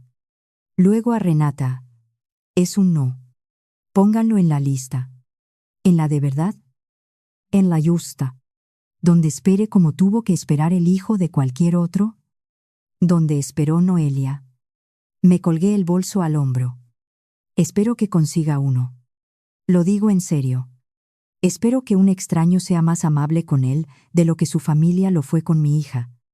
Y salí de aquella sala, pasando por delante de la tía Carmen, que no quiso mirarme, y de mi padre, que no pudo, y la voz de mi madre se rompió a mis espaldas en sonidos que ya no formaban palabras. No salí corriendo. Nunca he corrido de esa familia. Simplemente caminé a mi ritmo a través de las puertas correderas hacia una mañana de julio que se había convertido en luz de día mientras estábamos allí dentro. Y por primera vez en 3 años, el peso que llevaba desde una habitación de cuidados paliativos cambió. No se fue. Nunca se irá. Pero lo llevo de otra manera. Porque finalmente entendí que no me había negado a salvar a mi hermano. Me había negado a dejar que decidieran una vez más que la vida de mi hija era la barata. Así terminó. Las partes que importan. Hugo vivió. Apareció un hígado de la lista 6 días después. De un extraño. De la forma justa. Como todas las demás familias tienen que esperar. Como esperó Noelia. Superó la cirugía. La última vez que supe de él. Estaba sobrio. Viviendo en un piso de alquiler porque la casa se había ido. La subasta se cerró en otoño. Ahora viven extraños allí. Espero que sean felices. La casa no tiene la culpa de con qué dinero se compró. Mis padres no perdieron a Hugo. Perdieron el relato. En un barrio de toda la vida, el relato lo es todo. Y para el invierno, todo el mundo sabía lo que Elena y Ramón habían hecho con el dinero de una niña enferma. Porque la tía Carmen tiene la lengua muy larga, y una conciencia que llegó 3 años tarde. Mi madre dejó de ir al supermercado donde solía presumir. Esa es su condena, vivir con la verdad en el barrio, que finalmente la oyó en voz alta. Corté el contacto. Sin discursos. Simplemente dejé de responder. Como se cancela un servicio que nunca se prestó. Y el dinero volvió euro a euro de las paredes de la calle del Tomillar al fondo. Noelia Thackeray. La primera familia a la que ayudamos fue la de Sandra, la mujer de la planta de oncología, cuyo hijo Samuel necesitaba el ensayo que costaba más de lo que ella ganaría en 3 años. La llamé yo misma. Me tocó ser la voz al otro lado de la línea diciendo que sí. El sí que nadie me dijo a mí. Lloró tanto que no podía hablar. Y yo conocía ese llanto exactamente, porque lo había hecho yo sola ante un portátil a medianoche por extraños. Samuel está en remisión. Le dibujó al fondo una tarjeta de agradecimiento. Es una casa con una puerta amarilla, muy grande. Enmarqué el dibujo de Noelia. Cuelga en la oficina de la fundación ahora. Bajo en la pared, a la altura de los ojos de un niño, donde las familias en la peor semana de sus vidas puedan verlo mientras esperan. Las dos en la ventana, sonriendo. Para cuando me ponga buena. Si han llegado hasta aquí conmigo, si alguna parte de esto vive en su propia familia, en un sofá donde se sentaron una vez, en un no que recibieron, cuando suplicaban por un sí, les pediré una sola cosa. Y no es un me gusta ni un comentario. Aunque son bienvenidos. Busquen a quien sea que su familia llame a alguien que no es de los nuestros. Y sean la persona que decida que sí lo es. Esa es la única victoria que alguna vez valió la pena. Eso es todo. La gente me pregunta si me arrepiento. De rechazar a mi hermano. De romper la familia. De decir aquellas 4 palabras frías mientras mi madre se arrodillaba en el suelo de un hospital. No. Porque mi madre pasó 35 años midiendo quién era de los nuestros. Y nunca entendió que la medida era la crueldad. Noelia nunca fue de los suyos. Era mía. Y eso siempre fue suficiente.